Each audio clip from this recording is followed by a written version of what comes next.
અમૂલ્ય સૌથી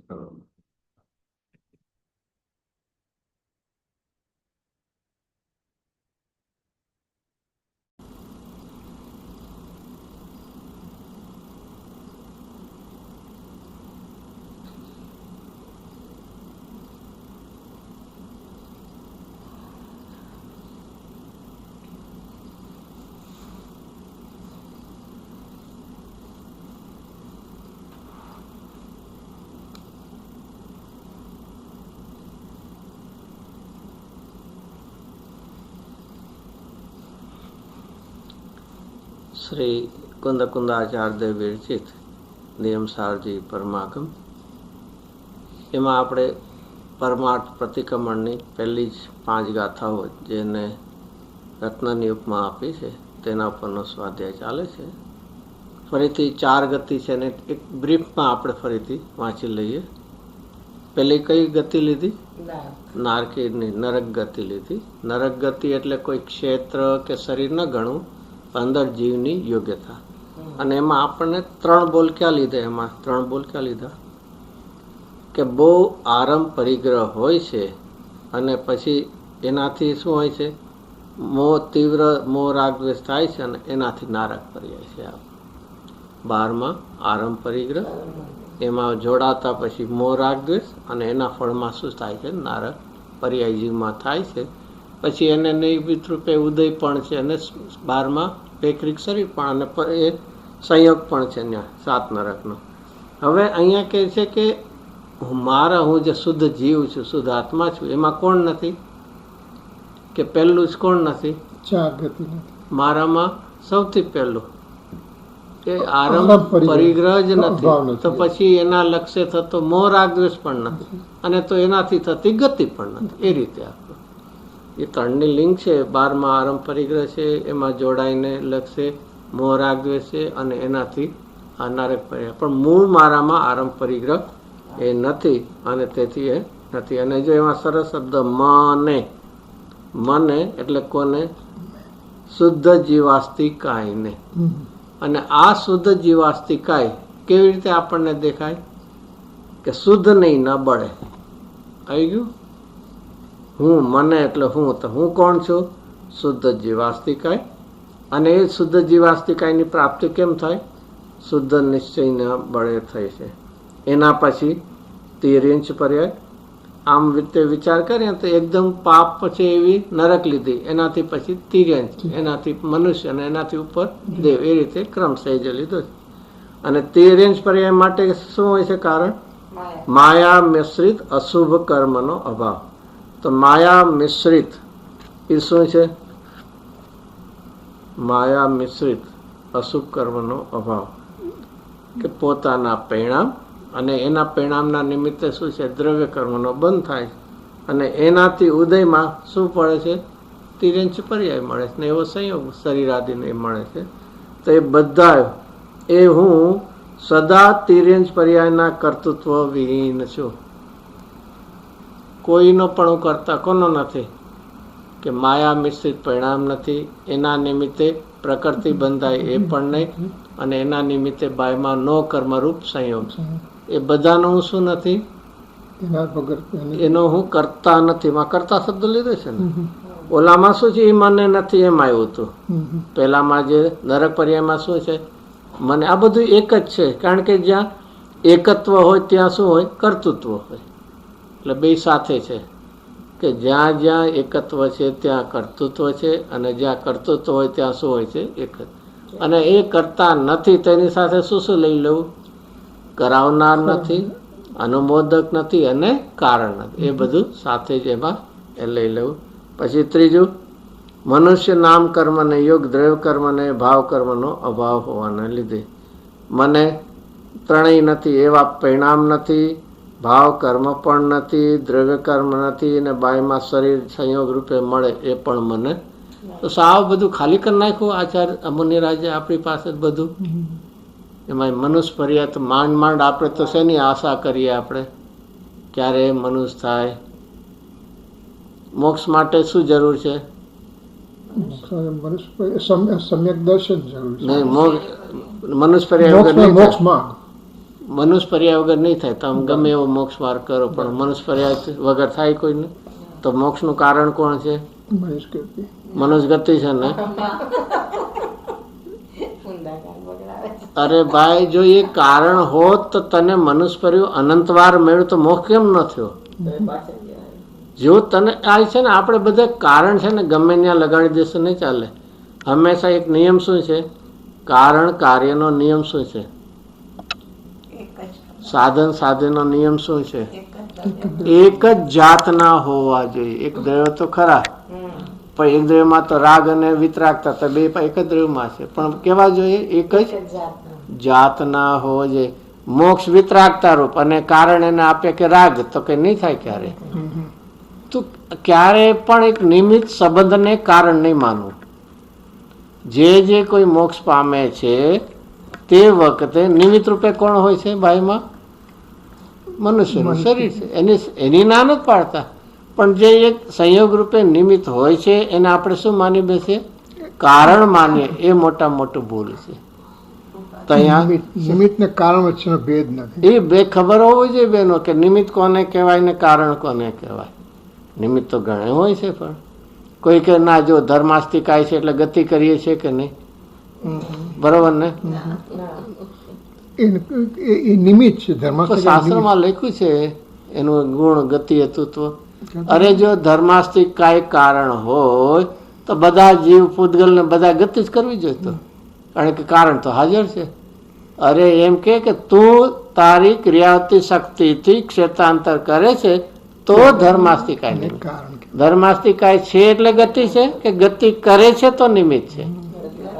તો એવું ક્યાં વિચારીએ છીએ? બસ કુંભાર આવ્યો એટલે ઘડો એક જ મગજમાં બેસી ગયું છે.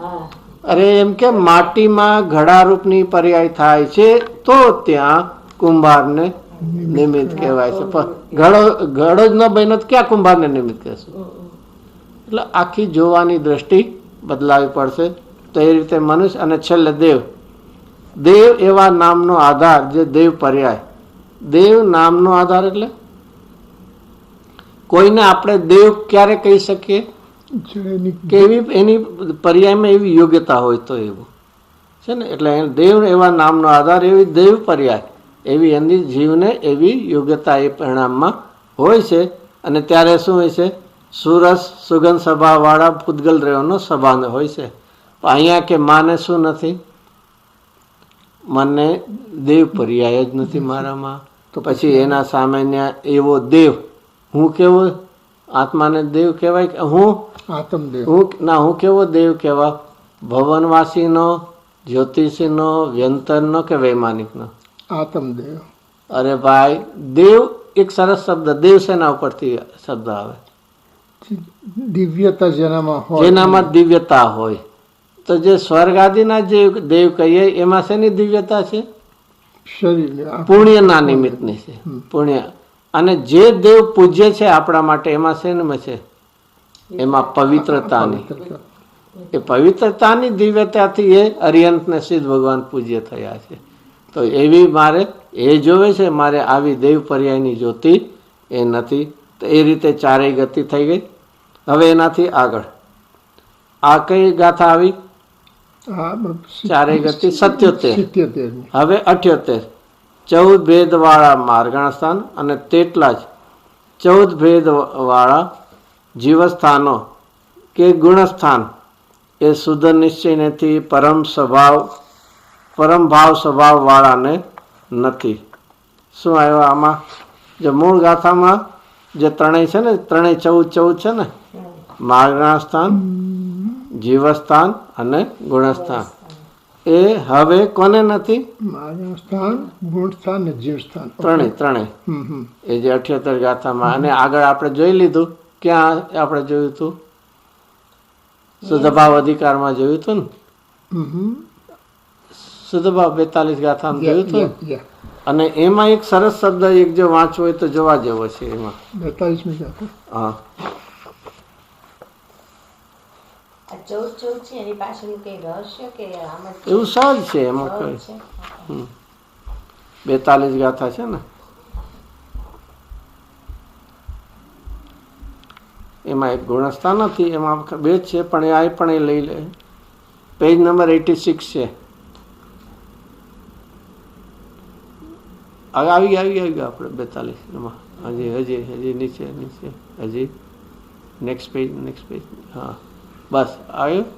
हाँ इसमें आखिर का जो पैराग्राफ है ना आखिर एમાં બીજો पैराग्राफ अब सब मैडम यह सब उन भगवान परमात्मा को शुद्ध निश्चय नहीं के बल से नहीं है ऐसा જે અહીંયા આપણને વાત આવે છે ફરીથી શબ્દ શું વાપરો એ सब माने मार्गणा स्थान जीवस्थान फिर योनि आदि जो भी सब कुछ ले लो ये सब भगवान परमात्मा को कौन भगवान परमात्मा माने अरियंत या सिद्ध कौन लेना मैं अरे अभी संसारी हो और आप बोले मैं भगवान हूँ ये अभिमान है कि नहीं है अभिमान स्वाभिमान अरे ऐसा मैं तत्व हूँ बड़ा चढ़ा के ऐसे बात नहीं है मूल मेरा अस्तित्व पूर्ण रूप से है सिद्ध स्वरूप समान ही है तो उस परमात्मा को अभी ऐसा देखना है तो तेरे पास क्या चाहिए शुद्ध निश्चय नहीं चाहिए हमें स्पर्श करना है ज्ञान स्पर्श का ज्ञान तो हम कौन सी इंद्रिय से काम करेंगे कर्णेंद्रिय या धारणेंद्रिय से स्पर्श अरे स्पर्श का है तो स्पर्श का निमित्त हमारी बात है केवल के अरियंत के नहीं तो उसके योग्य क्या चाहिए साधन चाहिए तो ऐसा मैं भगवान परमेश्वर हूँ गुरुदेव सिंह जी कहते सर जीव है सिद्ध सम ऐसे कृपाणु दे उसको जानने के लिए तेरे पास क्या चाहिए शुद्ध निश्चय नहीं से और ऐसा कौन कहते हैं ऐसा भगवान भगवान सूत्र करता ये कौन है भगवान सूत्र करता मंद स्वामी लो या तो महावीर स्वामी लो भगवान सूत्र करता श्रीमद भगवत कुनकुन आचार्य देव देखिए ये कौन कहते हैं ऐसा कौन कहते हैं अमृतचंद्र शाह जी पद्ममलधारी देव कहते हैं कि तुझे अपने चलो कितने यहाँ दो भगवान तो आ गए ना कौन से दो भगवान आए एक भगवान में भगवान आत्मा और दूसरा भगवान यानी सूत्र करता कौन कुनकुन आचार्य और एक भगवान एक करना है यहाँ दो लिखा तीसरे तीर्थंकर भगवान यदि तुझे भगवान बनना है तो अपने भगवान परमात्मा को शुद्ध निश्चय नहीं से जान ऐसे भगवान कुनकुनाचार्य कहते हैं पर लेकिन क्या करे शुद्ध निश्चय देखना नहीं और कह नहीं आप कहते हो तू भगवान पर हमें तो दिखाई नहीं दे अरे पर तू हम जो कहते उस दृष्टि से देखना पर्याय दृष्टि में खड़ा तो कह रहा है कि मैं भगवान नहीं हूँ तो पर्याय दृष्टि में कहाँ दिखेगा तो ऐसा पद्ममलधारी देव को कुंदकुंद आचार्य देव के प्रति कैसा भाव आ गया भगवान के बहुमान ऐसा आया कि उनको भगवान का यहाँ कोई तर्क करे ना कैसा नहीं अरे भाई मुनिराज जिनके पास क्या है सत्य महाव्रत है 5 महाव्रत में सत्य फिर 5 समिति में भाषा समिति है और 3 गुप्ती में वचन गुप्ती है उसके सामने तो क्वेश्चनिंग करता है जिसको असत्य का मन में भी अनुमोदना नहीं है इससे अधिक असत्य का त्याग नहीं होता तो ऐसे मुनिराज कुनकुन आचार्य देव के प्रति कहते तो वही बात है यहाँ आचार्य मुनिराज कहते हैं कि जो भी है अभी इसमें एक कंडीशन दिया है ऊपर भी लिया था ना शुद्ध निश्चय नहीं से और वहाँ कौन सा शब्द लिया था 4 गति में कौन सा शब्द लिया था शुद्ध जीवास्तिका शब्द लिया था यहाँ कौन सा शब्द लेते हैं परम भाव स्वभाव वाला मैं कौन हूँ परम भाव जिसका स्वभाव है ऐसा मैं हूँ लेकिन वो कौन सी दृष्टि से देखने में आएगा शुद्ध निश्चय से तो शुद्ध नहीं से यदि मैं देखूं तो मैं भगवान आत्मा कैसा दिखता हूँ कौन सा गुणस्थान वाला मार्गस्थान वाला जीवस्थान वाला कि वो कुछ भी दिखता नहीं है तो क्या दिखता है मैं परम भाव स्वभाव वाला हूं। परम भाव, जो 5 जीव के असाधारण भाव है ना, इसमें परम कौन है? परम पारणामिक भाव, वो परम भाव है। जो 4 भाव है, औदैहिक, औपसमिक, सायोपसमिक और क्षायिक, वे कैसे है? सापेक्ष भाव है, कर्म सापेक्ष भाव है, वे एक समय टिकने वाले भाव है। तो उसके सामने मैं कैसा हूँ? निरपेक्ष तत्व हूँ, नित्य परमात्मा, अनित्य नहीं, सदाकाल टिकने वाला, त्रिकाल टिकने वाला मैं। तो ऐसे परम भाव जिनका स्वभाव है ऐसा मैं, ये कोई भी मुझे मार्गणा माने मुझे आत्मा को ढूंढना है, तो कहाँ मिलेगा? मार्गणा है ना, मार्गणा स्थान, तो मुझे कहाँ मिलेगा? इंद्रिय में, कसाई में, योग में, भव्यत्व, ऐसा सब है ना, वहाँ कहाँ मिलेगा मुझे? तो वो पर्याय में मिलेगा। वो अरे मुझे मेरे परम भाव में आत्मा मिलेगा। तुझे जो मिलेगा वो सापेक्ष वाला होगा, मूलभूत है तो कौन सा मिलेगा? इमिटेशन ज्वेलरी होती है ना, इसमें हम कभी भ्रमित हो जाए तो क्या होगा? हमारा नुकसान है। पित्तल में हम सोना माने तो पित्तल सोना बन जाएगा या हमारे अभिप्राय विपरीत होगा? ऐसे ही जो गुणस्थान, जीवस्थान, मार्गण स्थान है, इसमें मूल तत्व जिसके आश्रय से परमार्थ प्रतिक्रमण होता है, उस तत्व में यदि तू देखेंगे तो कुछ नहीं दिखेगा। जिसके आश्रय से, दृष्टि से परमार्थ प्रतिक्रमण होता है, वो तत्व क्या है? इसकी यहाँ चर्चा करते कि 14 भेद वाले मार्गण स्थान, जीवस्थान या गुणस्थान, इसमें कुछ नहीं तो क्या है? चलो आत्मा में क्या है? चलो यहाँ तो ये सब आपने क्या ये सब आया? 4 गति नहीं, मार्गण स्थान, जीवस्थान, गुणस्थान नहीं, ये तो सब क्या आया? नेगेटिव आया। तो आखिर में आत्मा में है क्या? गुण है। कितने गुण है? अनंत। आत्मा में अनंत गुण है, बरोबर। अनंत गुण जिसको दिखते हैं वो गुण भेद में पहुंचा है, आत्मा में नहीं पहुंचा। समय सात्विक गाथा पढ़ लेना, वहां क्या लिखा है? आत्मा में क्या है? 6ठी गाथा में क्या लिखा? पर्याय भेद नहीं। 7वीं गाथा में क्या लिखा? गुण भेद नहीं। यदि आत्मा में गुण दिखते हैं कि ज्ञाने, दर्शने, चारित्र्य, समझ लेना मैं कहाँ पहुंचा हूँ? गुण भेद तक पहुंचा हूँ। आया जो परम भाव स्वभाव लिखा है वहां तक मैं पहुंच। वहां एक रूपता दिखती है, वहां खंड नहीं दिखता है, भेद नहीं दिखता है। वहां अनेकपना यदि दिखने जाएगा तो निरिकल दशा नहीं होगी, विकल्प होगा। तो हमें क्या चाहिए? विकल्प दशा चाहिए या निरिकल दशा चाहिए? यदि सम्यक दर्शन चाहिए तो निरिकल शुद्धोपयोग दशा चाहिए। बाद में सविकल दशा में सम्यक दर्शन टिकेगा, लेकिन प्रकट करने के लिए तो प्रथम क्या चाहिए? निरिकल दशा ही चाहिए। उसके लिए ये विषय हमें बताते हैं कि कोई भी भेद 50 से 55 गाथा है ना, इसमें कितने बोल है? 29 है। इसमें आखिर में गुणस्थान, और सब में एक कॉमन क्या आता है? इससे मैं अलग हूँ। अलग से ऐसा नहीं आता है। वर्णादि गुणस्थान भाव जीवना जे वर्ण जीवना व्यवहारती पण कोई भावो નથી आत्मा तणा निश्चय। वहाँ ત્યાં गुजराती चाल से हिंदी,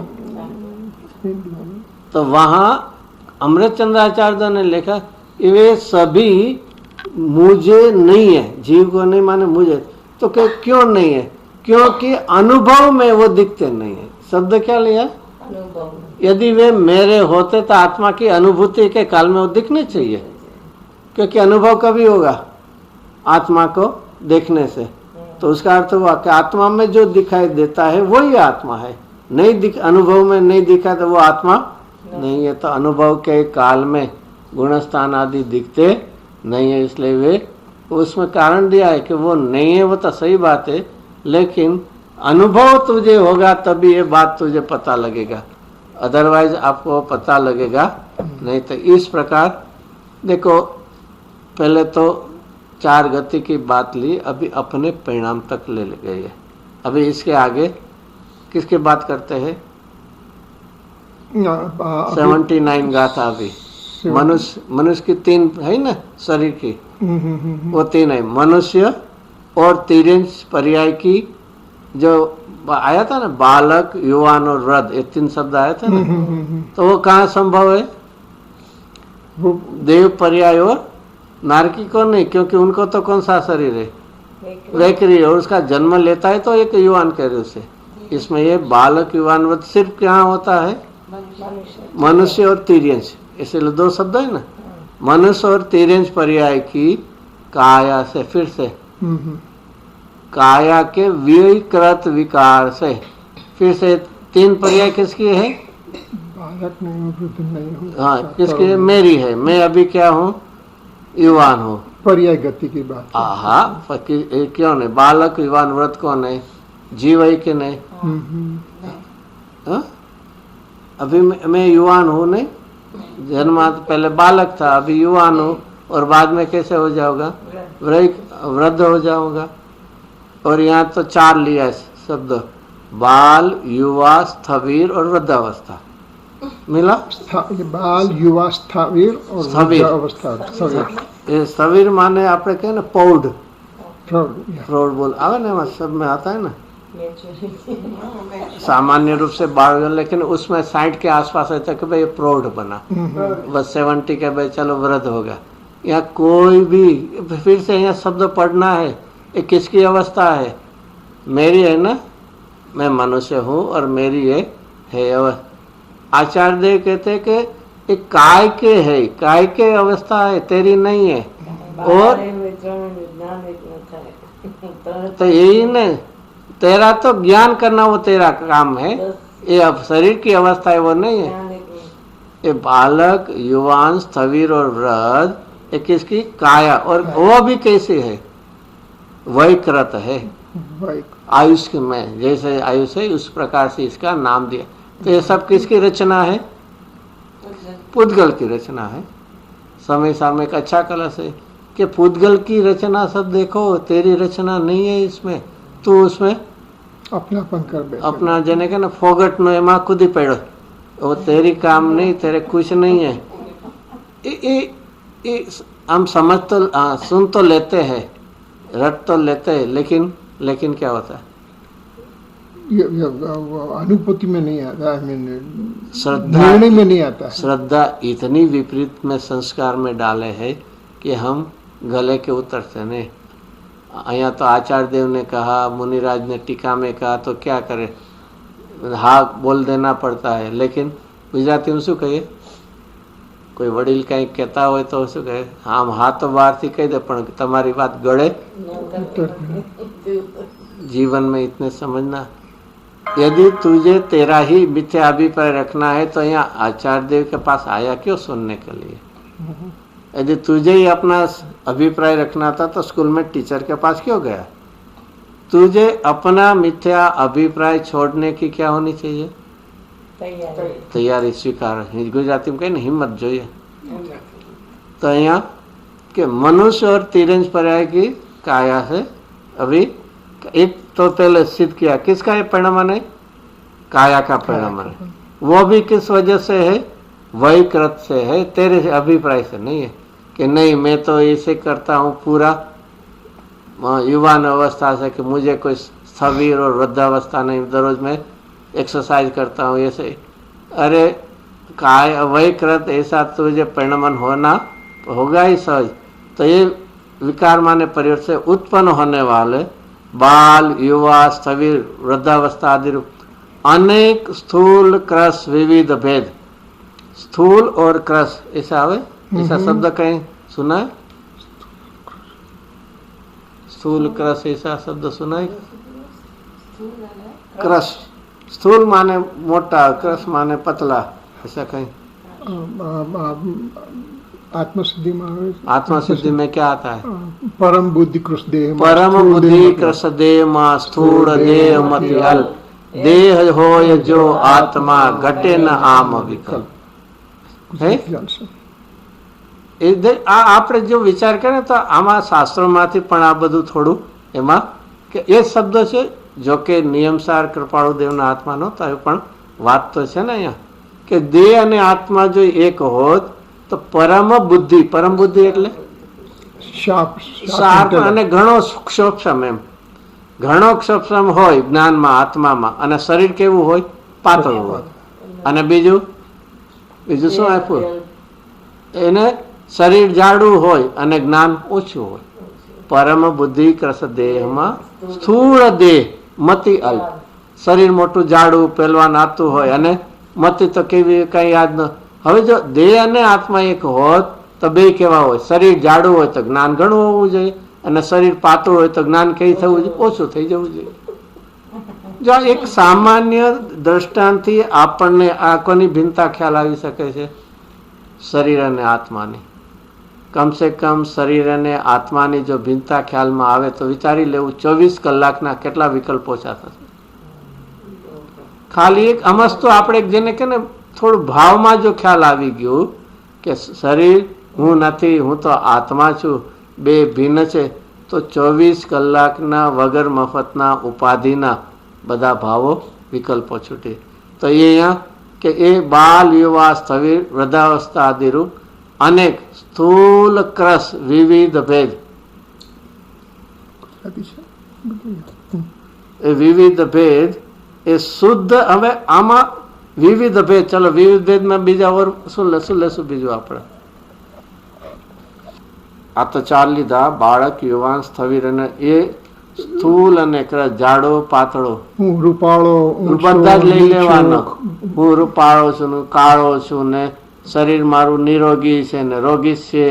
મેં એવું નાનપણથી કર્યું છે. તમે તો શું, અમે તો સાચા ઘી રોટલા શું કહેવાય ખાધા છે, અમારું એ જે બધું ખાધું છે એટલે મારું નિરોગ છે, મારી સરસ સુંદર આમ દેખાય છે.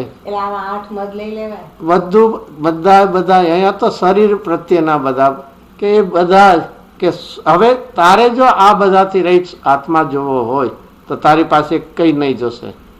શુદ્ધ નિશ્ચય નહીંના અભિપ્રાય. અહીંયા સુધી તારે શું કરવું પડશે? પહોંચવું પડશે. એના માટે તારે આવું, અને આવું શુદ્ધ નહીં ક્યારે પ્રગટ થશે? અબદ્ધ સ્પષ્ટ આત્માને સ્વીકારજે. એ રીતે એમાં કરી. હવે આપણને શું કે છે? મોહ રાગ દ્વેષ નથી. કોણસી ગાથા હતી? કઈ ગાથા હતી? 80મી ગાથા. રાગ દ્વેષ મોહ નથી. આ એક થોડું આકરું પણ અત્યારના હું કેવો છું? રાગ દ્વેષ મોહી છું કે નહીં? પર્યાયમાં રાગ દ્વેષ મોહ છે, દ્રવ્યમાં નથી. ભાઈ એટલે પર્યાયમાં નથી એટલે તો પર્યાયમાં છે કે નહીં? તો પર્યાય કોની છે? હા તો ભાઈ એ તો બોલતા નથી, પર્યાયમાં છે. તમે એમ બોલો. જો ભાઈ અહીંયા અત્યારના કોની વાત ચાલે છે? તારે પ્રતિક્રમણ કરવું છે. તો જ્યારે તારે જેનાથી પ્રતિક્રમણ કરવું, તો કોનાથી પ્રતિક્રમણ કરવું છું? દ્વેષથી કરવું છે, રાગથી નથી કરવું. તો જેનાથી કરવું છે એનાથી તારે સહિત માનવું છે, અને એનાથી સહિત માનીશ તો એનાથી પ્રતિક્રમણ કેમ થશે? જેમ કે શરીરમાં મારે એકત્વ કરવું છે અને પછી કે મારે શરીરથી ભેદદાન કે ક્યાંથી થશે? એમ પહેલામાં મૂળ પાયામાં શું છે? ચલો વાંચી લઈએ. હવે કેવો છે? શુદ્ધ દ્રાર્થિક નહીં અહીંયા વ્યાખ્યા કરે છે. ઓલામ બધામાં શુદ્ધ નિશ્ચય નહીં કીધો એ આવ્યું ને એમાં આગળ. હા તો હવે જો એ આત્મા કેવો છે કે જેને શુદ્ધ દ્રાર્થિક નહીં ગ્રહણ કરે? તો પહેલું સત્તા. સત્તા એટલે જેની અંદર સત છે, એટલે જેની અંદર અસ્તિત્વ ગુણ છે એવો ધરાવનાર આત્મા. એટલે એમાં છે ને બે શબ્દો, સત અને તા. સત એટલે હોવું અને તા એટલે પણ હોવા પણ. શું છે? જેમ અસ્તિત્વમાં પણ અસ્તિ અને ત્વ. હવે એ અસ્તિ એક આમ શબ્દ શું દેખાડે? અસ્તિ એટલે કે મારી ત્રિકાળી અસ્તિત્વ, એ પદાર્થને બતાડે, અને એમાં ત્વ ઉમેરો એટલે ગુણ થઈ જશે. બરાબર. શું છે? આમ તો બધે જ અસ્થિ છે, પણ ખાલી તમે એક અસ્થિ વિચારો તો શું છે? એક દ્રવ્ય રૂપ અસ્થિ છે ને, અને એમાં અસ્થિ પણ એ જ લેશું તો શું છે? જેમ જીવ અને જીવત્વ શું ફરક પડ્યો? 47 શક્તિમાં કઈ શક્તિ છે? જીવ શક્તિ છે ને. જીવત્વ તો શક્તિ, ફરી શું પડ્યું? જીવ. જીવ શબ્દ કોને દેખાડે? દ્રવ્ય દ્રવ્યને દેખાડે. અને એમાં ત્વ ઉમેરે એટલે શું છે? ગુણ થઈ ગયું. ગુણ થઈ જાય. જેમ સોનું અને સોનાપણું થાય ને, ફરક પડે કે નહીં? તો સોનું કોને કહેવાય? દ્રવ્ય પદાર્થને, દ્રવ્યને કહે. અને સોનાપણું એટલે શું થાય? એટલે ગુણ થઈ ગયું. પછી એને તમે પીળાશ, ચીકાશી, સોનાપણું એ જુદી વાત, એનું નામ આપો. એટલે આ રીતે થોડુંક શું છે, આવું બધું વ્યાકરણથી થોડું વાંચવું પડે ને. એટલે ત્વ લાગે એટલે ગુણ થઈ જાય. ગુણ થઈ જાય. અને પછી એને પર્યાય પણ, જ્ઞાનની પર્યાય છે. પણ બેઝિકલી શું છે? અને એટલા માટે જો શબ્દ શું આપ્યો છે, કોઈ પણ પદાર્થ કેવો છે? ઉત્પાદ, દ્વય, ધ્રુવ, ઉત્તમ, સત. સત તો એ સત કોણ આવ્યું? સતદ્રવ્ય. સદ્રવ્ય લક્ષણ. અને એનું પછી આ લક્ષણ થયું. સત્તા એનું શું થઈ ગયું? લક્ષણ. બે ફરક પડ્યો ને. તો અહીંયા તો સત્તા. હવે જો આ પેલું હોવાપણું, તો આવી સત્તા એટલે હોવાપણું કોનું છે? મારું છ દ્રવ્યનું છે. દ્રવ્ય. તો મને હું કેવી રીતે જુદો પાડો? કે અવબોધ એટલે જ્ઞાન લેજે. જેની સત્તા કેવી છે? જ્ઞાન રૂપે છે. એ પોતે સત્તા તો દરેક છે દ્રવ્યની છે. એમાંથી હું કેવી રીતે જુદો પડીશ? અવબોધ એટલે જ્ઞાન સ્વરૂપ. અને એ જ એનાથી જ્ઞાન સાથેમાં પરમ ચૈતન્ય અને સુખ. ચલો, બે શબ્દો શાના માટે છે? એટલે કે જ્યાં જ્ઞાન છે ત્યાં સુખનો અવિનાભાવ સંબંધ આ છે. ક્યારેય આપણે ભૂલવા જેવું નથી. નામ હોય ત્યાં આનંદ. એની સાથે અવિનાભાવી જ હોય. તને આનંદ નથી આવતું તો સમજી લેવું તને જ્ઞાન નથી. ઘણી વાર એમ થાય અમને ખબર તો છે. અરે ભાઈ, ખબર છે તો દુઃખ કેમ છે? તો તને આજે ક્યારે પણ કોઈને ફળ ઉપરથી પણ ખાઈ શકાય છે. જેવી રીતે કોઈ એક્ઝામમાં સારા નંબરે પાસ થયો, તેનો અર્થ શું થયો? હોશિયાર કે તે પેલા મહેનત કરી હશે. ફળ ઉપરથી એના ઉપરથી છે ને. એમ અહીંયા શું લીધું? કે સુખનું વેદન આવે ત્યારે એટલું કહેજે કે મને જ્ઞાન છે. એ પહેલા તો કઈ કામ શું કે મને બધી ખબર છે, સમજાઈ ગયું છે, આવડે છે, જાણું છે, કઈ શબ્દો વાપરી લે છે. તો વેદન શેનું છે તને? જો તને દુઃખનું વેદન છે તો તને ખબર છે એવો શબ્દ ક્યાંથી આવ્યો? તો આ રીતે સુખને ગોતીએ છીએ પણ ખરેખર જ્ઞાન કરતા નથી. અને એટલા માટે હજી બે શબ્દો, જ્ઞાન અને સુખ, બે વચ્ચે શું કહેવાય? અવિનાભાવી. હજી એને શું કહેવાય? બીજું કેવું હોય? જ્ઞાન સાધન છે અને સુખ ફળ છે. સાધ્ય છે, ફળ છે. અને જો ફળ નથી તો એની પહેલા તારી પાસે સાધન નથી. સાધન હોય અને ફળ ન મળે, કાર્ય ન થાય, એમ કેમ બને? આ બધા શું છે? ખરેખર છે ને તો લોજિકલ સ્ટેપ છે બધા. કે સુખ છે એ ફળ છે, સાધ્ય છે. તો એની પહેલા જ્ઞાન એનું શું છે? સાધન. તો જો સુખ થયું તો જ માનજે કે મને જ્ઞાન છે. ત્યાં સુધી શું કહેવાય? ગુજરાતીમાં શું કહીએ? શું કહેવાય? ખાલી વાતો છે. કેવા છે? વડા બે પ્રકારના હોય ને. વડા એક ખાવાના હોય ને બીજા શેના હોય? એમ તારે આ તારી પાસે છે એટલું સમજી લેજે. તો અહીંયા ફરીથી હજી આ વાંચીએ. પેલું શું લીધું? સત્તા. આ એક બહુ જ જરૂરી છે. 6 સામાન્ય ગુણમાં પણ પહેલી કોની વાત લીધી? સત્તા, અસ્તિત્વની. કેમ? હોવાપણું જે છે તો પછી આગળ વાત થાય. બસ, હોવાપણું પેલા સિદ્ધ કર, પછી આગળ વાત કરજે. અને એટલા માટે અહીંયા સત્તા. તો હું મારી સત્તા કેવી છે? જ્ઞાન સ્વરૂપે છે. અને એ જ્ઞાન સાથે એને તમે દર્શન ઉમેરો તો ચૈતન્ય થઈ જાય. જ્ઞાન અને દર્શન બેનું એક નામ, એનું નામ ચૈતન્ય. તો પરમ ચૈતન્ય અને સુખની અનુભૂતિમાં લીન. ચલો, આ કોની વાત આવી? અનુભૂતિમાં લીન કોની આવી? બહિરાત્મા, અંતરાત્મા કે પરમાત્મા? અંતરાત્મા અને પરમાત્મા બંને. આગળ આખું વાંચીને મને કહેજો. પછી અત્યારના પછી એમ કહેશો આવું શબ્દ તો એવા છે. અનુભૂતિમાં લીન, એવા વિશિષ્ટ આત્મ તત્વને એટલે ચારિત્રની વાત કે સમ્યક ચારિત્રની વાત કરે. અનુભૂતિમાં લીન કોની વાત છે? બહિરાત્મા, અંતરાત્મા. અનુભૂતિમાં લીન હજી હું કહું છું આગળ વાંચીને ખાલી એટલા પરમાત્માને અને સ્વમાં હજી આગળ વાંચીને કે એવા વિશિષ્ટ આત્મા તત્વને ગ્રહનારા શુદ્ધ નિશ્ચય નહીં, એટલે કે અંતરાત્માની વાત છે. શુદ્ધ નિશ્ચય નહીં વાત છે. હજી પરમાત્મા સ્વને વિશિષ્ટ આત્મા વિતરાગતા તત્વ સકળ રાગ દ્વેષનો મોહ થઈ ગયો સિદ્ધ ભગવાનની વાત છે. હજી આગળ વાંચો વિશિષ્ટ આત્મતત્વ આત્મતત્વ અરે ત્રિકાળી સાતમા આત્મતત્વ ગુણ છે. અનુભૂતિમાં આત્મતત્વ. લઈને એટલે કે આવા સુખ સ્વરૂપ ભરેલો છે એમ. એમાં અનુભૂતિ એટલે કાર્ય નથી લેવું. અનુભૂતિ સ્વરૂપ ભગવાન આત્મા છે એની વાત છે. અનુભૂતિમાં લીન એટલે કોઈ પર્યાયની વાત નથી. અંતરાત્મા અને પરમાત્માની વાત ફરીથી. ચલો આપણે છે ને રિવર્સ વાંચો. પેલું સાથે શું લીધું? મોહ રાગ દ્વેષ નથી, બરોબર? એ તો બહુ સિમ્પલ બધાને. પછી કોને નથી? મારે એટલે મને નથી, બરોબર? એ પણ હવે કોના બળે? શુદ્ધ નિશ્ચય ના બળે, શુદ્ધ દ્રવ્યાર્થિક નહીં ના બળે એટલે મળે છે. હવે એ શુદ્ધ દ્રવ્યાર્થિકને કોને ગ્રહણ કરે છે?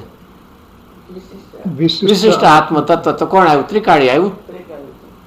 શુદ્ધ દ્રવ્યાર્થને કોને ગ્રહણ કરે? અંતરાત્માને ગ્રહણ કરે. અરિયંશી દેવા પરમાત્માને ગ્રહણ કરે.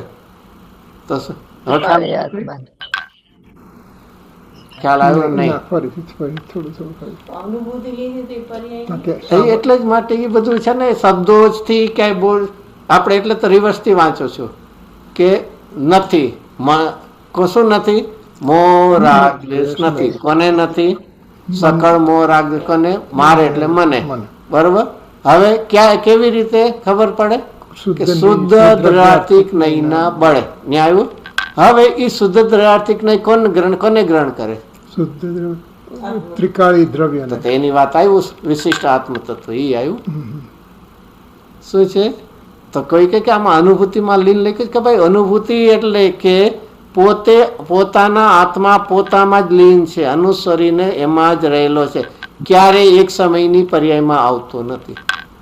જે 320 ગાથામાં જયસન આચાર્ય દેવ શું શબ્દ વાપરે ખબર છે? સકળ નિરાવરણ. એ શબ્દ છે પણ તદ રૂપો ન ભવતી, તે રૂપે હું થતો નથી. અને અનુભૂતિ એટલે પર્યાય નથી લેવી ને. અનુભૂતિ એટલે હું મારા સ્વરૂપમાં જ લીન છું. હું ત્રિકાળી દ્રવ્ય મારા રૂપે જ રહું છું, ક્યારે એક સમયની પર્યાયમાં હું આવતો નથી. હવે કઈ ક્લિયર થયું કે નહીં? હજી બરાબર. એટલે આ છે ને ખાલી શબ્દો ગ્રહણ નહીં, એના પાછળ આખો વાત લઈને તો કોઈને તેમ જ થાય ને કે અનુભૂતિમાં લઈને એટલે તો નાનીની જ વાત હશે અથવા તો પરમાત્માની. અરે ભાઈ આખું ફરીથી, કારણ કે આ છે ને આ ગાથાનું સૌથી પહેલી આ ફરીથી નિયમ સારમાં બહુ જ કોઈ પણ ટીકામાં પહેલું વાક્ય વાંચી લેવું. ચલો પેલું આનું આ 5 ગાથાનું પહેલું વાક્ય કયું છે? ટીકામાં પહેલું છે. અહીં શુદ્ધ આત્મા, અહીંયા શુદ્ધ આત્માની જ બધી વાત છે. કોઈ અંતરાત્મા પરમાત્માની કોઈ વાત નથી. છે આખું કોની વાત છે? તો આ કોણ આવ્યું? અનુભૂતિમાં વિશિષ્ટ આત્મ તત્વ એટલે કોણ આવ્યું? ત્રિકાળી આત્મા આવ્યું. જો આ બધી છે ને આપણે જો ગુરુદેવની જેમ વાંચતા શીખશું ત્યારે ખબર પડશે. આપણે છે ને આમ અડધું વાંચીને એમ નહીં, આખું વાંચીને વિચાર કરીએ તો ખ્યાલમાં આવી જાય કે અહીંયા કયા શબ્દનો કેવો અર્થ છે. તો ફરીથી શું લેશું આપણે? આ બધા વિશેષ કોણ છે? સત્તા, અવબોધ, પરમ ચૈતન અને સુખની અનુભૂતિમાં લે એટલે કે સુખ સ્વરૂપ ભગવાન આત્મા છે, ચૈતન્ય સ્વરૂપ આત્મા. અનુભૂતિ, જો અનુભૂતિ ભૂતિમાં 2 અર્થ આવે છે. ક્યાં છે? ભૂતિ ભૂત એટલે થવું અને રહેવું. શું છે? એના શબ્દો જોવા હોય ને તો સમયસારમાં શક્તિમાં સરસ આવે, ભવન શબ્દ આવશે. તો ભવન એટલે એમાં રહેવું અને થવું છે એનો. તો હું કેવો છું?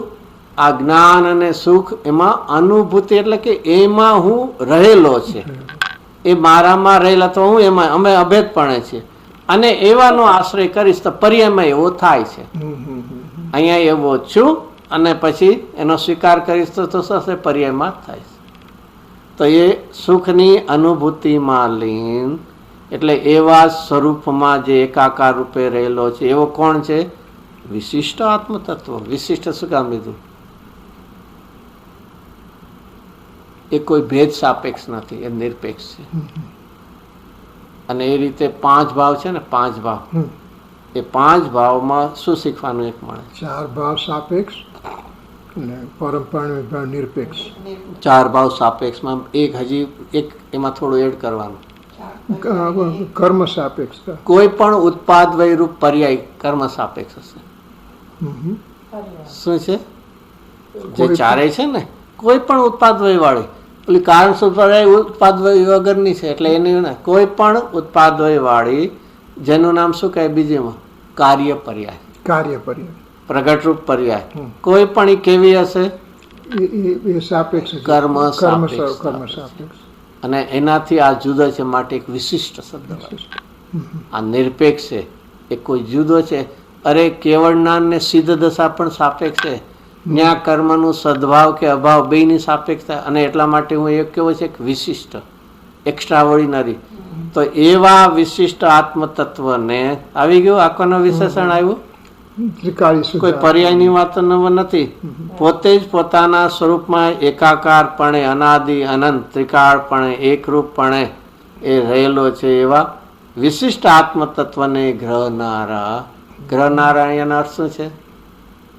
બતાડનારા, એને જાણનારા. જો અલિંગ્રહણ છે ને, એમાં ગ્રહણના એટલે અલગ અલગ શબ્દ છે. આપણે ગ્રહણનો અર્થ ઘણી વાર શું કરતા હોય? ગ્રહણનો એક શબ્દ કહેજો.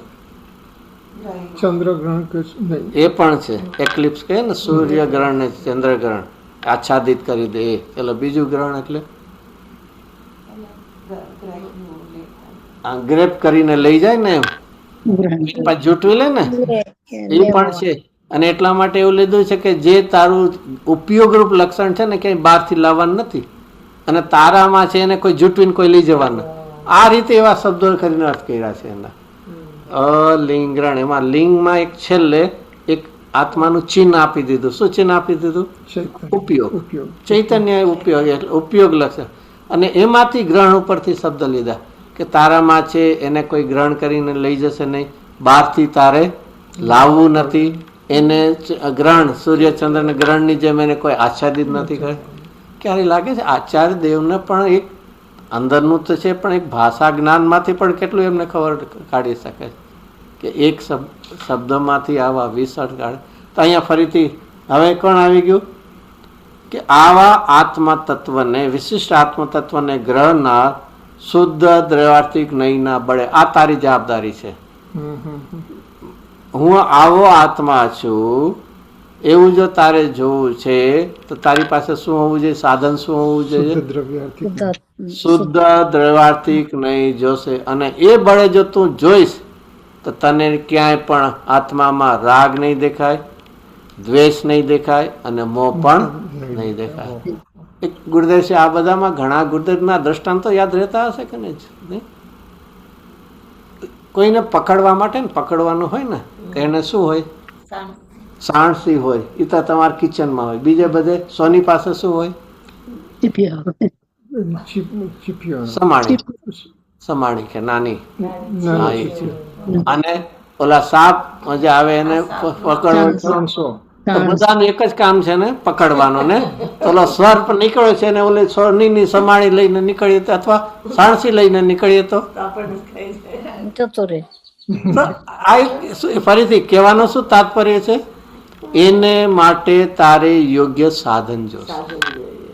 ઓલા સોનીને આપણે મોટો સાણસો આપી દેશો સોના સર્પને પકડવાનો તો નહીં ચાલે એના વાત. એટલે જીવનમાં આ એક તો ફરીથી મને રાગ દ્વેષ મોહ નથી. ફરીથી આ શેના માટે આવો નિર્ણય કરવો છે? મને લાગે બહુ રિપીટ નથી લાગતું ને આ બધા. દ્રવ્ય દ્રષ્ટિ માટે આ બધા અલગ અલગ રીતે જોવાની જરૂર છે. હા, પણ શું કામ? પણ દ્રવ્ય દ્રષ્ટિ પણ શું કામ? મારામાં રાગ દ્વેષ મોહ નથી એવો મારે શું કામ નિર્ણય કરવાની જરૂર છે?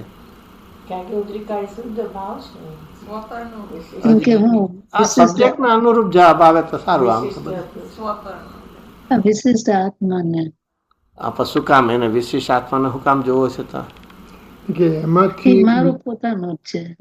અને એમાંથી નીકળતી પર્યાય શુદ્ધ પર્યાય જ થશે. મારે દોષથી પ્રતિક્રમણ કરવું છે. પ્રતિક્રમણ અલ્ટિમેટ એ છે. મારે દોષ એટલે દોષ કોણ? મોહ, રાગ, દ્વેષ. અને જો મારે એ દોષથી પ્રતિક્રમણ કરવું છે તો આચાર્યદેવ પહેલા એમ કહે છે એ મને નથી, ત્યાંથી શરૂ કરજે છે ને. અલ્ટિમેટ એની સાથે લિંક તો લેવું પડશે ને, અધિકાર સાથે, કે મારે દોષથી રહિત થવું છે, પ્રતિક્રમણ ભૂતકાળમાં કરેલા દોષથી રહિત થવું છે. તો પહેલું આચાર્યદેવ કે તારે એનાથી એકતા કરવી છે કે એનાથી ભિન્નતા કરવી છે. તો એ મોહ, રાગ, દ્વેષ દોષ છે, એનાથી રહિત થવું છે. તો પેલો નિર્ણય કર કે મને કોણ નથી? રાગ, દ્વેષ, મોહ નથી. એક વાર તો પ્રશ્ન થયો કે આવું ક્યારે તને ખબર પડશે? શેના માટે? કે શુદ્ધ દ્રવ્યાર્થિક નહીં ના બળે. તો આવું શુદ્ધ દ્રવ્યાર્થિક નહીં ક્યારે પ્રગટ થશે? કે તું આવા વિશિષ્ટ આત્માને ગ્રહણ કરીશ ને તો શુદ્ધ નહીં પ્રગટ થશે. શુદ્ધ નહીં પ્રગટ થશે તો મારામાં રાગ, દ્વેષ, મોહ નથી એવો તને સ્વીકાર થશે, અને તો એ દોષથી તને પ્રતિક્રમણ થશે. આખી લિંક પેલી હોવી જોઈએ. શું છે, આચાર્યદેવ અને મુનિરાજે એટલી સરસ રીતે આપણને પદ્ધતિ કરી છે, ખબર નહીં કોણ જાણે. રાગ દ્વેષ કરતા જાવ છે કે મારે પ્રતિક્રમણ કરવા છે. અરે જેનાથી તારે રહિત થવું છે એ કરતા રહેવું છે તારે. અને એ પણ છે કે એવું શુદ્ધ દ્રવ્યાર્થિક નહીં. કેવા આત્માને ગ્રહણ કરશે? વિશિષ્ટ આત્મા. એટલે કેવો?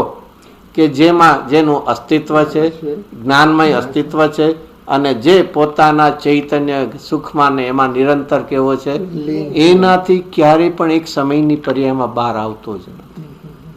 આવા વિશિષ્ટ આત્મ તત્વને ગ્રહણ કરનાર, જાણનાર એવું શુદ્ધ દ્રવ્યાર્થિક નહીં. અને એ જો તને પ્રગટ થશે તો તારામાં મોહ, રાગ, દ્વેષ દેખાશે જ નહીં. અને એ નહીં દેખાય તો પર્યાયમાં ઉત્પન્ન નહીં થાય. પોતાને પોતામાં એ નહીં દેખાય તો એનાથી ભેદનાન થશે તો પર્યાયમાં નહીં થાય, ઉત્પન્ન નહીં થાય. આ એનું નામ પરમાર્થ પ્રતિક્રમણ કહેવામાં આવે છે. આ બધું અઘરું છે ને એની કરતાં અમે સહેલું પહેલું કરતા તે સારું છે. એ પાઠ બોલી જવો જે કહે ને 48 મિનિટની થાય, સામાયિક થાય, એમ એવી રીતે પ્રતિક્રમણનો એક પાઠ સવાર સાંજ બોલી લેવો, કામ પૂરું થાય ને. જીવનમાં આ એક આચાર્યદેવ કે છે આવું પરમાર્થ પ્રતિક્રમણ અમે કરીએ છીએ. કારણ કે આ નિયમસર પોતાની ભાવ માટે છે ને. આવું અમે કરીએ છીએ તો તને બતાવીએ છીએ. તું અહીંયા સુધી કરજે, વચ્ચે ક્યાંય પણ કસાયની મદતાના રૂપમાં અથવા તો શબ્દોમાં ક્યાં અટકતો નહીં. ચલો હવે એનાથી આગળ હવે કોણ આવશે? હવે કોણ આવશે? છેલ્લું આવશે ને 81મી ગાથા. ક્રોધ, માન, માયા, લોભ. ક્રોધ, માન, માયા, લોભ મને અત્યારના પર્યાયમાં છે. મારે હવે એનાથી રહિત થવું છે. બરોબર? પરમાર્થ પ્રતિક્રમણ કરવું છે. અરે ભાઈ, પેલા તને આટલો બધો રાગદ્વેષનો પ્રેમ કેમ છે કે મારામાં નથી? જેને કે સાંભળવું શું લાગે છે? આખરું પડે. તને એમ આચાર્યદેવે કીધું કે તને શુદ્ધ નિશ્ચય નહીં ના બળે, તને રાગદ્વેષ નથી. આમ કેવું લાગે? ના ના ના, મને પર્યાયમાં તો છે ને. શું આવે અંદરમાંથી? કરતા ભાવ આવી ગયો પાછલા. કારણ કે તને આટલો બધો પ્રેમ થઈ ગયો રાગદ્વેષમો સાથે. જીવનમાં એટલું વિચારવું છે, વિષય પ્રત્યેનો રાગ છે, વિષય પ્રત્યેનો, તો એ રાગમાં પણ એટલું જ એકત્વ હશે. વિષય પ્રત્યેનો રાગ છે તેમાં એકત્વ છે તો રાગમાં હશે. જેમ મને સારું ખાવું પીવું ને એવા બધા વિષયોમાં રસ છે, એનો અર્થ શું થયો? એના પ્રત્યેનો રાગ છે એટલો ગમશે. ગુરુદર્શનની વાક્ય છે ને, નહીં બધું ગુરુદેવના કેટલા વાક્યો તો યાદ રાખીએ. સ્વાધ્યાય જેને પુણ્યની રુચિ, જળની રુચિ છે અને પુણ્યની રુચિ, રાગની રુચિ અને જળની બે રીતે સાથે, એને ચૈતન્ય સ્વરૂપની રુચિ નથી.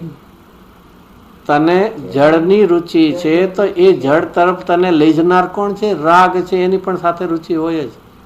એવું નહીં કે ના મને જળની રુચિ નથી પણ રાગની છે, તેમ નથી.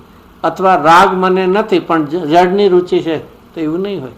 એમ અહીંયા બેયની વાત કરે છે કે તારે પ્રતિક્રમણ કરવું છે તો એની રુચિ તારે પહેલાં છોડવી પડશે, અને એમાં જેમાં નથી એનું તારે અધિક કરવું પડશે.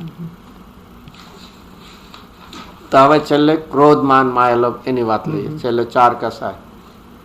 સહજ નિશ્ચય નહીંથી. જો આ શું ફરીથી શબ્દો બદલાવે છે.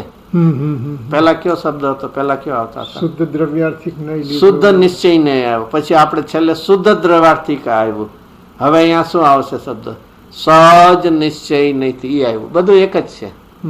સહજ નિશ્ચય નહીં. આ બધું શું હશે? એટલે શું વળે? સહજ નિશ્ચય નહીં એટલે શું?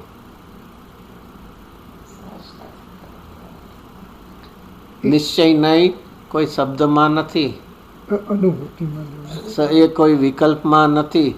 સહજ આત્માને જાણનારી નિશ્ચય નહીં એની વાત છે. એટલે કે નિશ્ચય એનો વિષય સહજ ના, એટલે અહીંયા એનાથી જોતા એના માટે છે ને, એનાથી એવા છે, એવા એનાથી જો એવા સહજ નિશ્ચય નહીંથી જોઈએ તો એવા છે. ઓલા નહીં, પણ કેવું છે આ નિશ્ચય નહીં ખાલી વાતોમાં નથી, ખાલી વિકલ્પમાં નથી, પણ એવું શું થયું છે? પરિણમન થયું છે. સહજ એટલે શબ્દ વાપરો છે. સહજ નિશ્ચય નહીંથી. હવે એ કોને ગ્રહણ કરે છે? સદા નિરાવરણ. હવે ફરીથી શબ્દ આવ્યા, જેમ ઓલા આવ્યા હતા ને, સત્તા, અવધોત, પરમ ચૈતન્ય, સુખની અનુભવ, એમાં હવે એ રીતે હું કેવો છે? શુદ્ધ સહજ નિશ્ચય નહીંથી હું આત્માને જોઉં તો કેવો દેખાશે? સદા નિરાવરણ સ્વરૂપ. શબ્દ વાપરો શું છે? સદા. અને પર્યાયમાં શું થાય છે?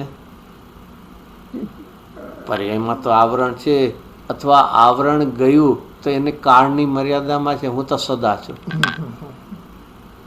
કેવળ નામ એમ વંચી લ્યો કે ચલો એમાં નાના વણી નથી, હવે આવરણ તો નથી, પણ એ અનાદિ અનંત નથી, સાદી અનંત છે.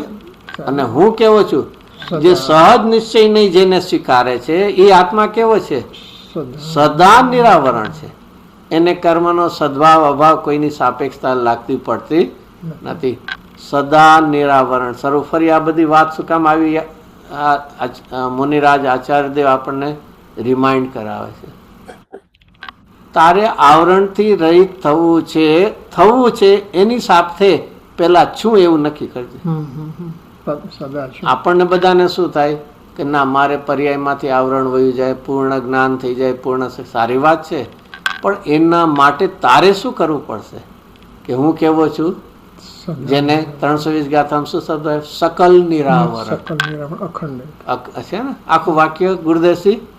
સકલ નિરાવરણ અખંડ એક પ્રત્યેક પ્રતિભાસમય અવિનશ્વર શુદ્ધ આત્મ સ્વરૂપ, શુદ્ધ પરિણામી પરમ ભાવ લક્ષણ, નિજ પરમાત્મ દ્રવ્ય તે હું છું.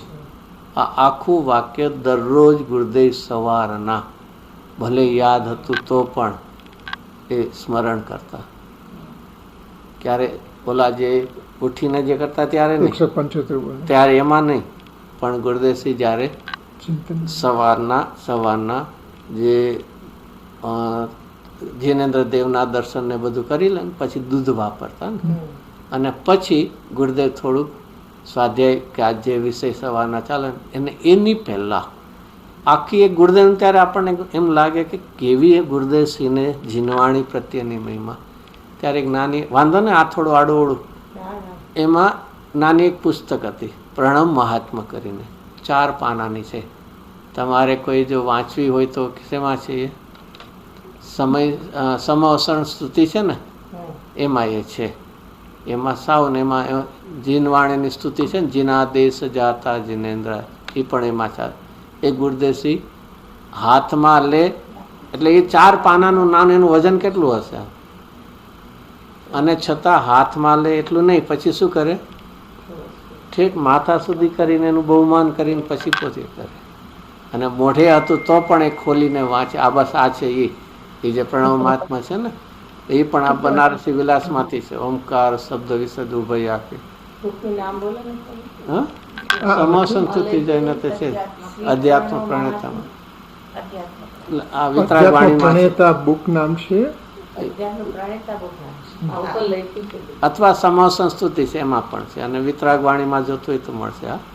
એક કહેવાનું આપણને છે ને આવી ક્યારેય પણ એક જીનવાણી અને ક્યારે એવું લાગે છે કે દેવ આ જે છે ને એના પછી નીચે હજેજીને જીના આદેશ જાતા છે ને એ તો આપણે પૂજામાં પણ જય માલના તરીકે લઈએ જેના આદેશ જાતા જીને એ આખું બધું ગુરુદેવસિંહ ગાય અને છેલ્લે પછી આ વાક્ય બોલતા સકલ નિરાવરણ અખંડ એક પ્રત્યક્ષ પ્રતિભાસમય.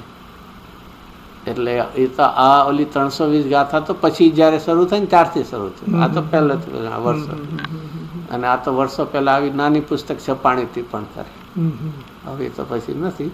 આવું ગુરુદેવના જીવનમાંથી પોતાના ઉપકારી કે દર્શન કર્યા વગર ગુરુદેવસિંહ કોઈ દી મોઢામાં કાંઈ બીજું લે નહીં. તો આ જે આખું આ ગાતા હતા સવારે ગાતા ને એટલે અંદર વાંચવું આ અને ઉપર બધું છે, ઉપર ગયું આવ્યું બધું. હા એ જ છે. વાક એટલે વાણી, અને એમાં ઈશ્વર એટલે ભગવાનની દિગત્વની. નમો દેવી વાગે. વાગ એટલે કે શબ્દો, વાણી, અને એમાં પણ ઉત્કર્ષ પણ એવું. એટલે આ બનારસી 10નું છે ને એ એમાં છે બનારસી વિલાસમાં. એટલે કહેવાનું છે કે આવું કંઈક જીવનમાં આપણે તો આમ ક્યાંય શું કહેવાય વગર મફતના કેટલા બગાડી લઈએ છીએ જીવનમાં આ રીતે. તો અહીંયા તો એમાં જેમ આવ્યું સકલ નિરાવરણ, એમાં અહીંયા પણ શબ્દ શું આવ્યો આપણે સદા નિરાવરણ સ્વરૂપ શબ્દ શું દીધું આપણા નિયમસારમાં? શું શબ્દ આવ્યો?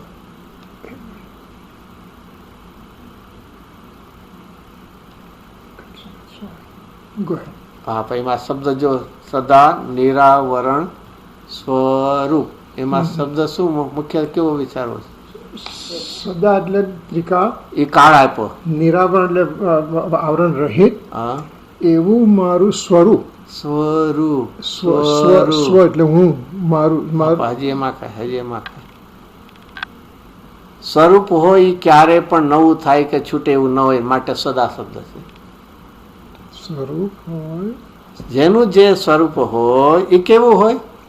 કંઈક નવું આવ્યું અને પછી ક્યારેક છૂટી ગયું એવું હોય તો ક્યારે હોય? સદા. એટલા માટે જો, અને આ સ્વરૂપ સુધી પહોંચવું છે. આપણે ક્યાં જવું છે? પ્રગટ રૂપે જવું. સારું છે પ્રગટ રૂપે, પણ એ પેલા સ્વરૂપ છે એનો તો સ્વીકાર કર.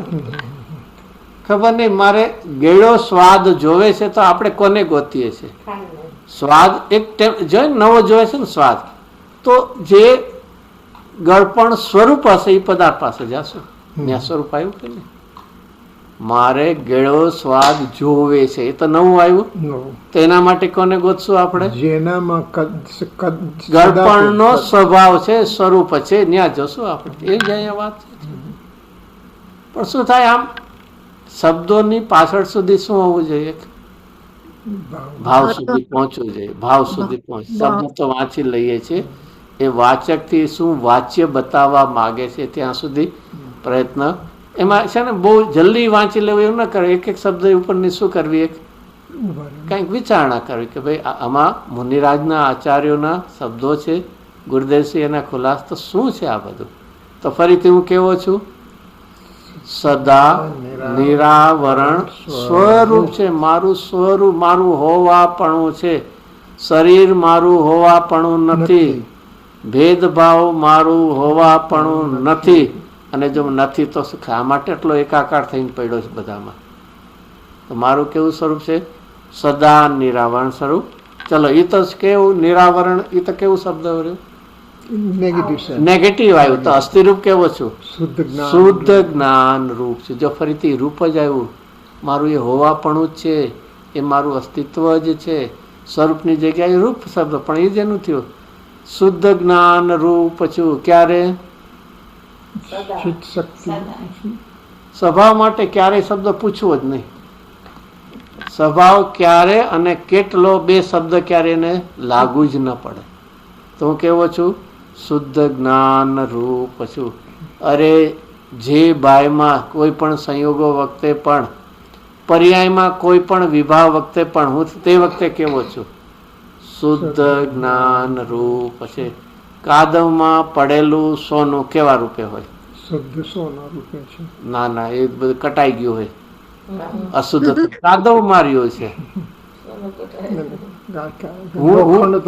હું લોખંડ જેવો નથી કે એમાં રહીને, હું એવો શુદ્ધ સોના જેવો છું. મારા સ્વરૂપને કોઈ દી છોડું નહીં, ભલે કાદવમાં વર્ષો ન હોય તો પણ. તો હું કેવો છું? શુદ્ધ જ્ઞાનરૂપ છું. 2. પછી ત્રીજું સહજ ચિત્ત શક્તિમય. ચલો આમાં કઈ હજી કઈ આમ લાગે છે કઈ શું શું આવે છે? આ બધું ચિત્તી શક્તિની વાત કરી. ચિત્ત શક્તિ, ચલો હજી એમાંથી ચલો. જે જ્ઞાન છે એ ચિત્ત શક્તિની છે નહીં.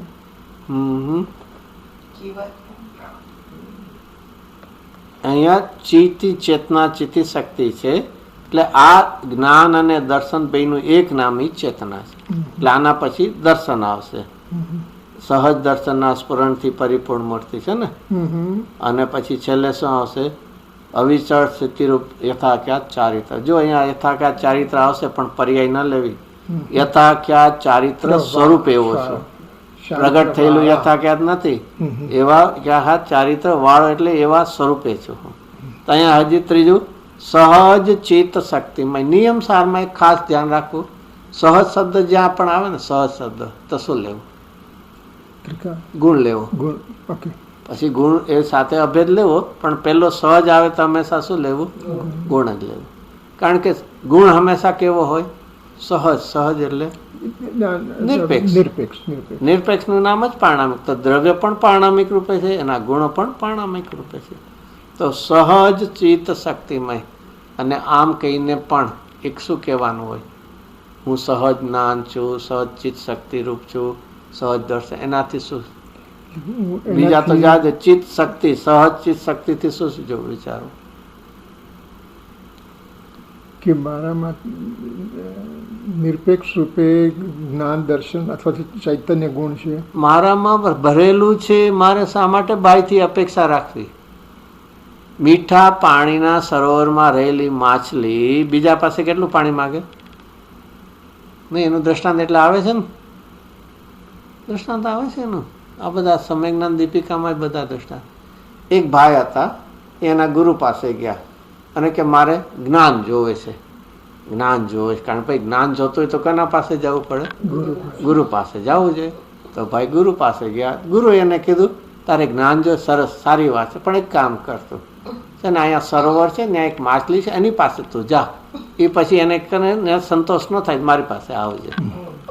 આ એક રૂપક છે પાછી એવું. તો એ ત્યાં ખબર તો છે ને, નહીં? તો એ સરોવર પાસે જાય છે અને એની અંદર માછલી હોય છે. એને પૂછે છે કે મને જ્ઞાન જોતું હતું, હું ગુરુ પાસે ગયો અને તમારી પાસે મોકલું, તમારી પાસે જ્ઞાન હોય તો મને આપો.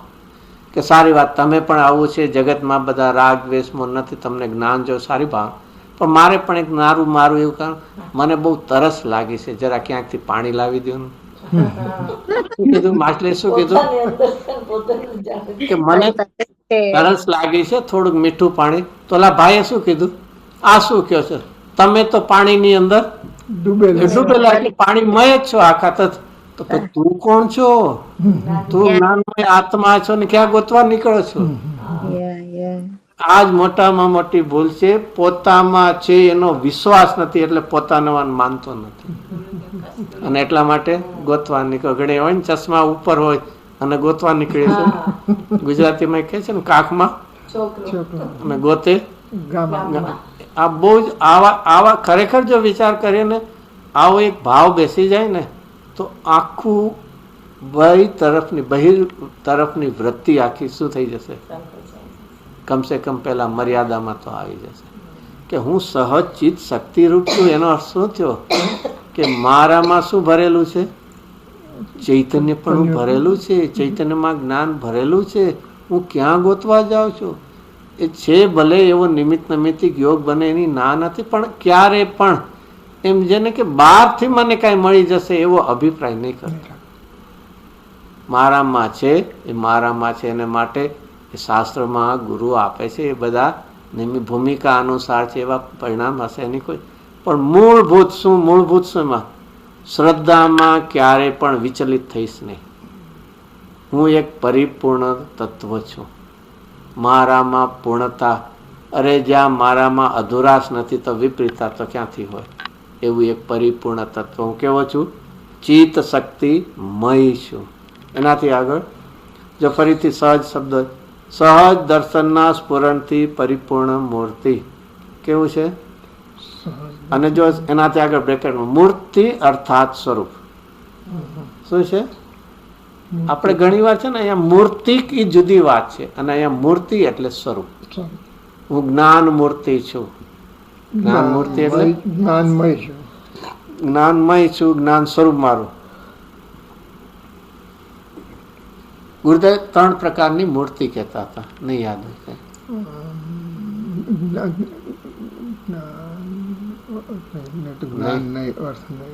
આ મૂર્તિ એટલે સ્વરૂપના અર્થ નહીં.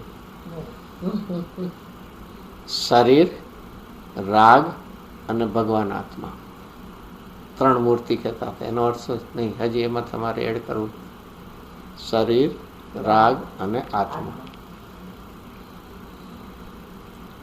ટાઈમ થઈ ગયો તો કહી દે.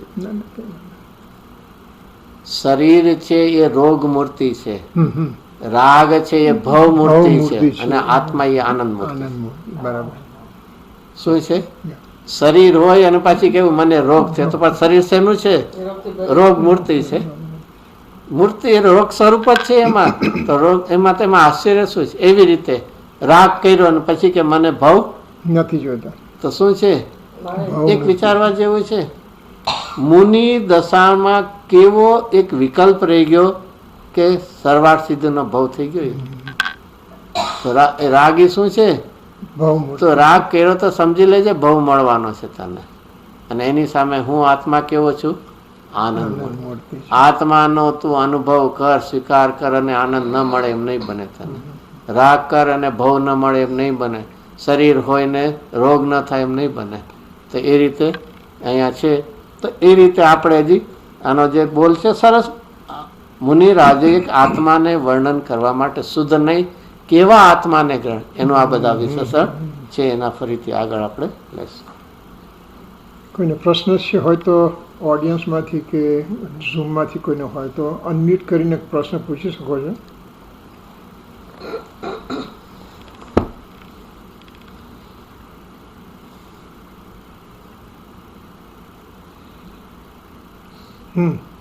એનીબડી? હેમંતભાઈ, થોડો ટાઈમ વધારે આપી શકાય? શેમાં? અત્યારે જે વિવરણ કરાવો છો. ના ના ના, એટલું ઘણું થઈ જાય. કલાક કિસ્સે મોર દેન. કાલે ચાલુ જ રહેશે બેન, કાલે સવારે પણ ચાલુ જ રહેશે. કાલે સવારે એટલે કે ફિનિક્સના 10 વાગે, એટલે આપના તમે ઈસ્ટ કોસ્ટમાં છો એટલે 1 વાગે તમારે. ઓકે, આ સબ્જેક્ટ ચાલુ રહેશે. Okay. Anybody else's questions, suggestions, comments, anything?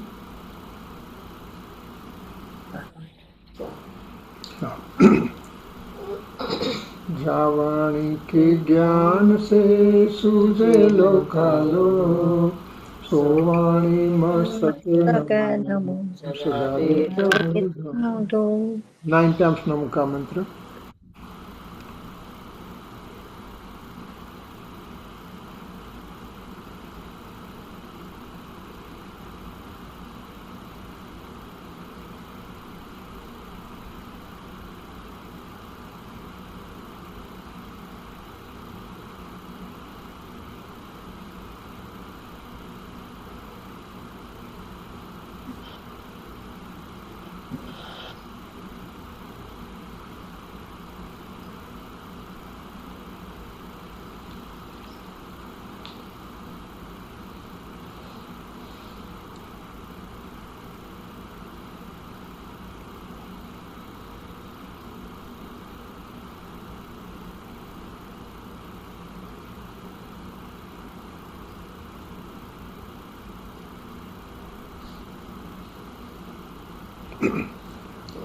પરંતુ અનંત અંદર સિદ્ધ પરમેષ્ઠી ભગવંતોનો જય હો. વૃષભાદી વિરાંતે બે ચતુર્ષી તીર્થંકર ભગવંતોનો જય હો. શ્રીમદ આદિ 20 વિરમન તીર્થંકર ભગવંતોનો જય હો. જય હો જીન મુખોદ્ગવાત જીનવાણી માતનો જય હો. જય હો મહાવિદેવથી શ્રીમંદ સ્વામીના સંદેશા લાવીને પંચપરમાર્ગની રચના કરનાર શ્રી કુંકુનાચાર્ય દેવ આદિ દેવનો સમર્થ આચાર્ય દેવનો જય હો. જય હો કુંકુનાચાર્ય દેવે રખેલા પરમ પંચપરમાગમના અર્થઘટન કરનાર પરમ પૂજ્ય ગુરુદેવ શ્રી કાંજી સ્વામીનો જય હો. જય હો પ્રસન્નમૂર્તિ ભગવતી માતનો જય હો. જય હો ધન્ય એકાવતારી શ્રીમદ રાજચંદ્ર દેવનો જય હો. જય હો સનાતન પરમ દિગંબર જૈન ધર્મનો જય હો. જય જયકાર હો. જય હો જય જયકાર હો. નેક્સ્ટ સેશન ફિનિક્સનો ટાઈમ એ 7:30 PM, એટલે ઈસ્ટ કોસ્ટનો ટાઈમ બહુ લેટ થઈ જશે. ઇટ વિલ બી 10:30 PM, પણ એને યુટ્યુબમાં પણ મૂકવામાં આવશે, તો you can just follow that one if you letter on. Okay, કલાબેન is helping out to do that one. કલાબેન, thank you very much for that. જય જિનેન્દ્ર હેમંતભાઈ. બધાને સાદર જય જિનેન્દ્ર. જય જય જય જિનેન્દ્ર સાહેબ. જય જય. જય જય.